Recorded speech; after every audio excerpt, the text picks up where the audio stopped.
It's for God. All right, that's all good and well, but can you get to a quieter area so we can speak more properly? Yeah. Okay, so there's evidence for God because if you pray every night, your prayers will be answered. Okay, I need you to do this for me. It's extremely loud in your background. Can you get into a quieter spot, please? Are you able to do that?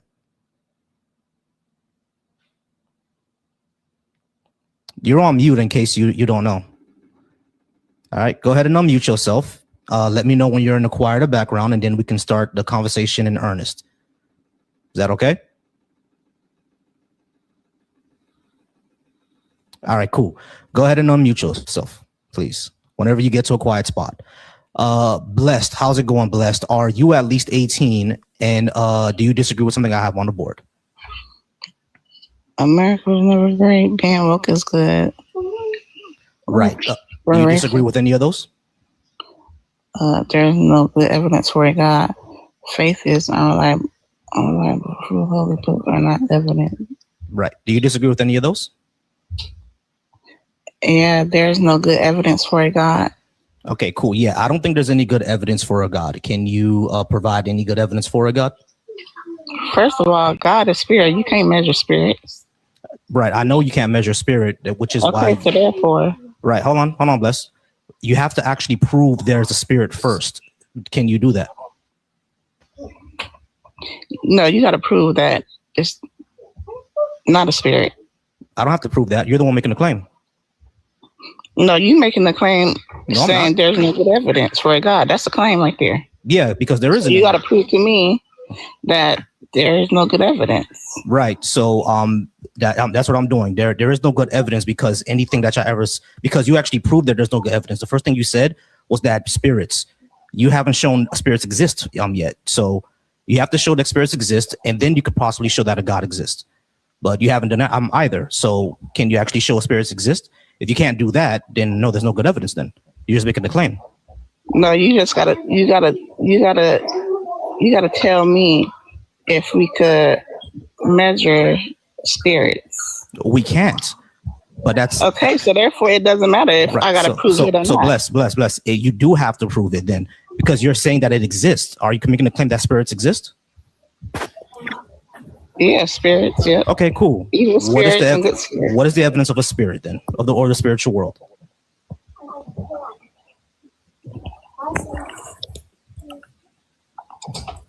Hold on. Sure. All right, guys. I appreciate everybody being here. I appreciate all the guests that we have already. Peter, Bella, and Jay. I will get to you next. Just give me a few minutes to speak with Blessed. All right, what you asking me? All right, what I asked you for is, can you show that spirits actually exist? All right, hold on.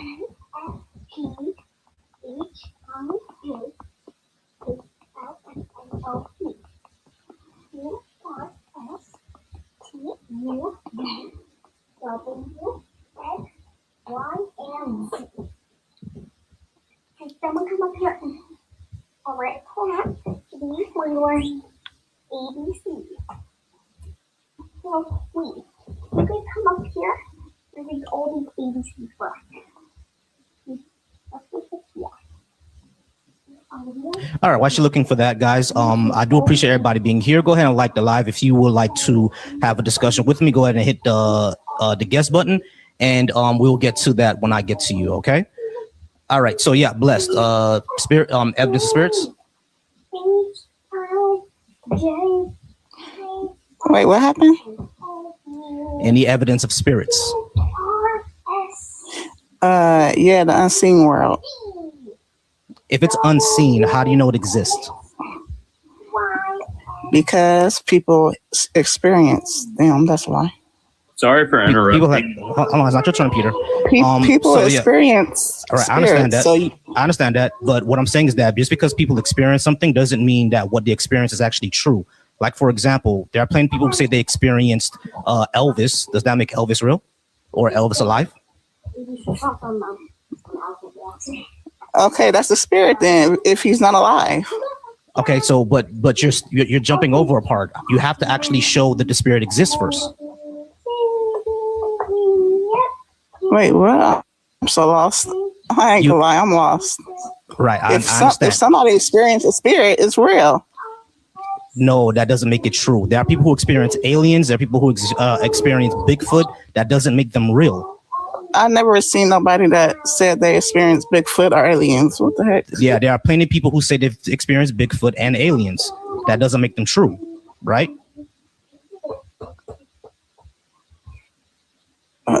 I'm lost.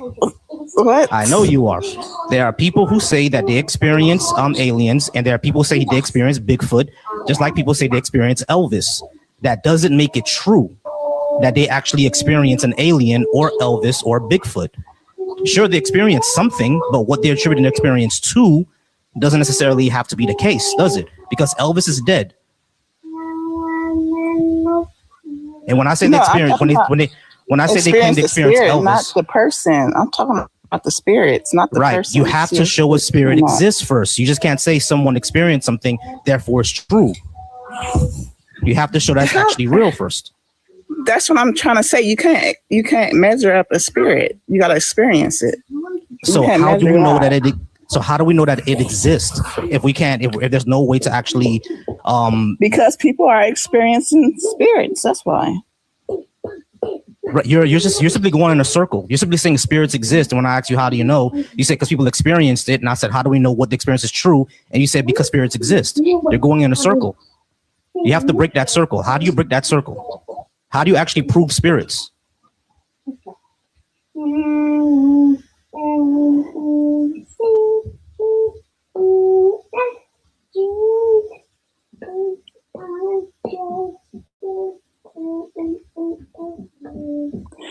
Like I said, people experience it. That make it true to me.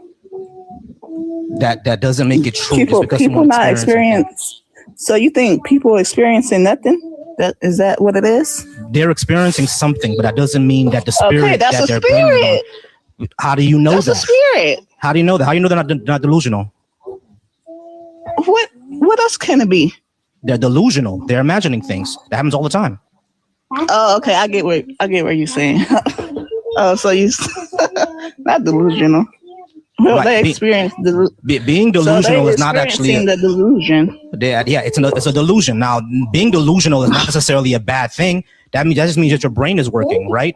Like there are people who hear voices all the time. Hearing a voice or seeing something, schizophrenic. That's not necessarily schizophrenic because you hear voices in your dreams, or you might have heard someone say something else. That happens all the time. All that means is that your brain is working. For someone to be schizophrenic, they have to hear conversations. Now, if you're hearing entire conversations, now you may be schizophrenic. But if you just hear a voice out of nowhere, that doesn't mean you're schizophrenic. That just means your brain is working. You just made a mistake. So yeah, people experience stuff all the time. People get euphoric all the time. That doesn't mean that the spiritual exists. We have natural explanations for these things.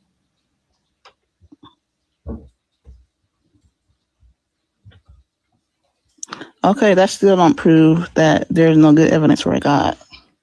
It does because if we have natural explanations for these things, then simply blaming it on God is not really good explanation or evidence. Why is he doing that, baby? Don't do that no more. Okay. And someone else get a turn. She's like not even. Yeah, you're gonna get a turn right after Peter, right after Bella. All right. So bless. Any Wait, what? You understand what I mean now? Yeah, I understand where you're coming from. Like people in delusion, it's a delusion spirit. You're simply saying it's a delusion spirit. It's not you don't have to be. It doesn't have to be a spirit for it to be delusional. What I'm saying is that you actually have to show evidence that something exists first. You just can't claim that it is. People experience dreams. That does not make them real. Right. You're saying that people experience, like you experience the Holy Ghost. That doesn't prove that it's real. If somebody like he said, if somebody's schizophrenic, they see voices. It's real to them, but not to other people. But delusions could actually be spirits too. So how do you show that's true? How do you prove that? Can I say one thing really quick? Yeah. I'm sorry. Give me a second. Let me just finish off with Blessed. Blessed. Do you have anything else? Because we kind of do have to move on at this point. Oh, you're kicking me out.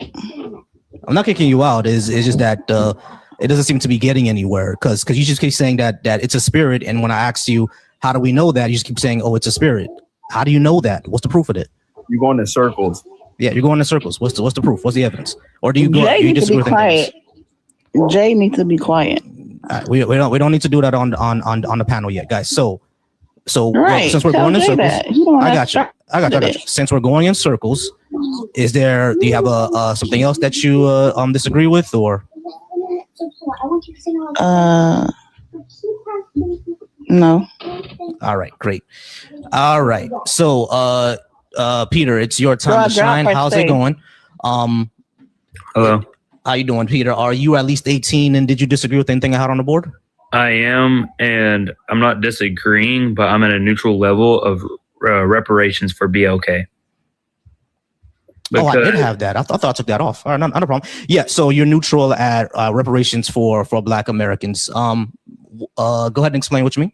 I believe that Native Americans need reparations, and I think women that wasn't allowed to vote, they need also reparations. If stuff happened 50, 60 years ago, then I feel like we should just drop it because they didn't get reparations and all that. All right, that really doesn't really make sense to me. So you think that women should get reparations because they didn't have a right to vote, and Native Americans should get reparations for the genocide that was committed against them, but Black Americans shouldn't get reparations for redlining? I'm saying that none of them did. Yeah, none of them did. Yeah, correct. So why does B.A.A.S.H. get it if nobody else does? The Japanese got it. What? The Japanese got reparations.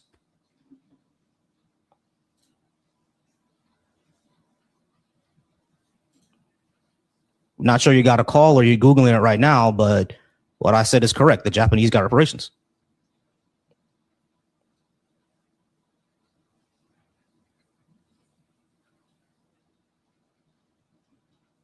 All right, Peter says he's going to tap in later. Bella, how's it going, Bella? Are you at least 18, and did you disagree with something I had on the board?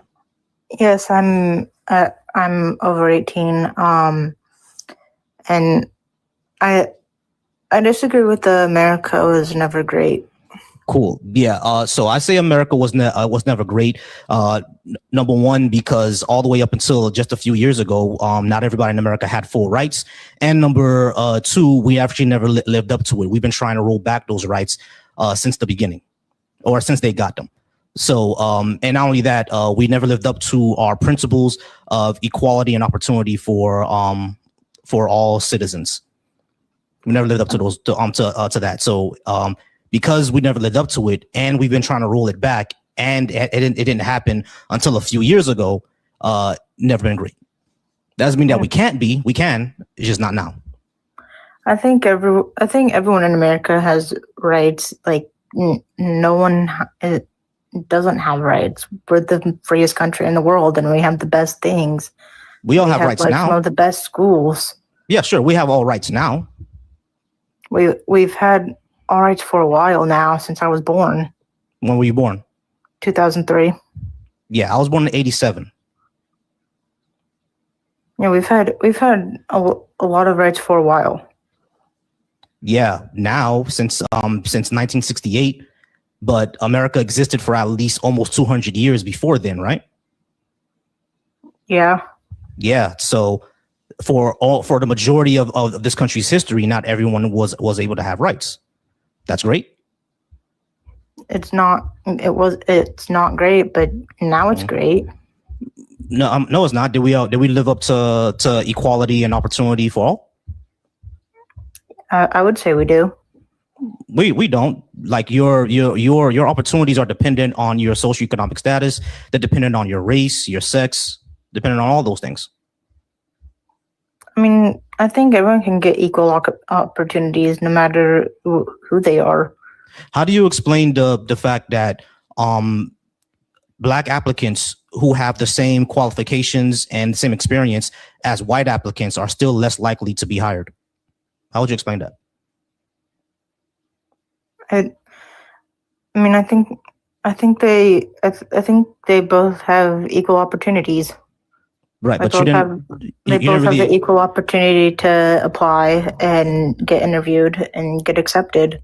Right, but what I'm saying is that even though the Black applicants have the more qualifications and more experience and more education, they're still less likely to get hired than the white one. How would you explain that if they have equal opportunity? Maybe it could be because of something on their like reference, like maybe like they have a bad reference from someone, or how would they have a bad reference if they have the education and the experience? Maybe they did something at that job, like maybe. So that so Black people are just bad workers? No, all right. So like I'm it saying doesn't. that maybe it's a case So by case thing. Bella, listen. So what you're saying would be impossible then, because you agree that not all Black people are bad workers, right? But Black people who have the same type of qualifications and skills, sometimes even more than white applicants, are still less likely to get hired. So if that's the case, you can't just say they have bad references. I'm saying it could be because criminal records or stuff like that. Bella, how could it be criminal? Give me a second, Kate. Bella, how could it be a criminal record if they have the same experience? Sometimes even more experience. When they had the Black people are just criminals? No. Okay, it could be the same for a white person. If you have a criminal background, you're not going to be hired. All right, but we know that. Okay, let's do criminal background. Actually, we know that's not true. We know that's not true too. Let's do criminal background. Did you know that a white man with a criminal background is still more likely to get a job than a Black man without one? So if the opportunities were equal, how do you explain that? Whoever hires someone with a criminal background is messed up. Well, Bella, that doesn't answer my question. How would you explain that? There's only one reason for why that would be the case. That person is messed up and wants to hire a criminal who's messed up in which way? Messed up in which way? In the head. Yeah. What's going on in their head? Some mental illness or something? I don't know. Bella, it's racism. Just admit it. I don't know why. I don't know why this is so hard for you. I don't know why you don't want to admit that it's anti-Black racism. Like, just be honest about it. Call it for what it is. You Isn't racism like someone saying like racist things or being mean to someone of a different race? No. Racism is more than that. That's not only what it is. It's social. It's socially and economic. So people being denied job opportunities. In this instance, because of the biases they have towards that person that is backed up by social and political power.